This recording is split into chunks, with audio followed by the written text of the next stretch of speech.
গত ২৪ ঘন্টার পৃথিবীর রাজনীতি থেকে গুরুত্বপূর্ণ সব আপডেট। বাংলাদেশ পোশাক রপ্তানিতে নজরবিহীন ধস। টানা ৮ মাস ধরে কমছে রপ্তানি আয়। শীর্ষ ১০ বাজারের মধ্যে ৯টিতেই পিছিয়ে আছে বাংলাদেশ।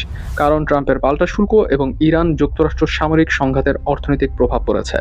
ইরান, ইসরায়েল ও হিজবুল্লাহর মধ্যে ১০ দিনের যুদ্ধবিরতির পর গুরুত্বপূর্ণ হরমুজ প্রণালী সাময়িকভাবে পুনরায় খুলে দেওয়া হয়েছে। তবে তেহরান সতর্ক করেছে, যদি যুক্তরাষ্ট্রের নৌ অবরোধ বন্ধ না হয় তাহলে এই প্রণালী আবারও সম্পূর্ণ বন্ধ হয়ে যেতে পারে। যুক্তরাষ্ট্র, প্রেসিডেন্ট ট্রাম্প ইসরায়েলের ওপর কঠোর নির্দেশ জারি করেছেন, যা লেবাননে আর কোনো বোমা হামলা করতে নিষেধ করে। সোশ্যাল মিডিয়াতে তিনি বলেছেন, যথেষ্ট হয়েছে।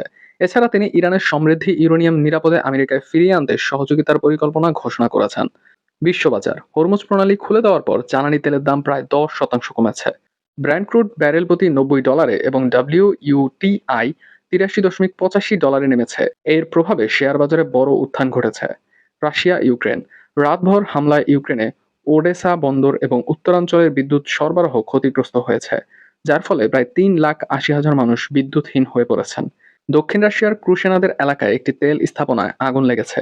অন্যদিকে প্রেসিডেন্ট জেলেনস্কি সতর্ক করেছেন যে রাশিয়া এই যুদ্ধে বেলারুশকে আরও গভীরভাবে যুক্ত করার প্রস্তুতি নিচ্ছে। চীন, তাইওয়ান প্রণালী দিয়ে জাপানি যুদ্ধজাহাজ চলাচলকে বেইজিং ইচ্ছাকৃত উস্কানি বলে নিন্দা জানিয়েছে। জাপান, অস্ট্রেলিয়ার সাথে $৭ বিলিয়ন উন্নত যুদ্ধজাহাজ সরবরাহের চুক্তি স্বাক্ষরিত হয়েছে। এটি ২০১৪ সালের পর জাপানের সবচেয়ে বড় সামরিক রপ্তানি চুক্তি। মিয়ানমার, সরকারের ক্ষমতাচ্যুত প্রেসিডেন্ট সহ ৪,০০০-এরও বেশি বন্দীকে ক্ষমা করেছে। তবে জাতিসংঘ জানিয়েছে ২০২৫ সালে প্রায় ৯০০ রোহিঙ্গা সমুদ্রে মারা গিয়েছে বা নিখোঁজ হয়েছে।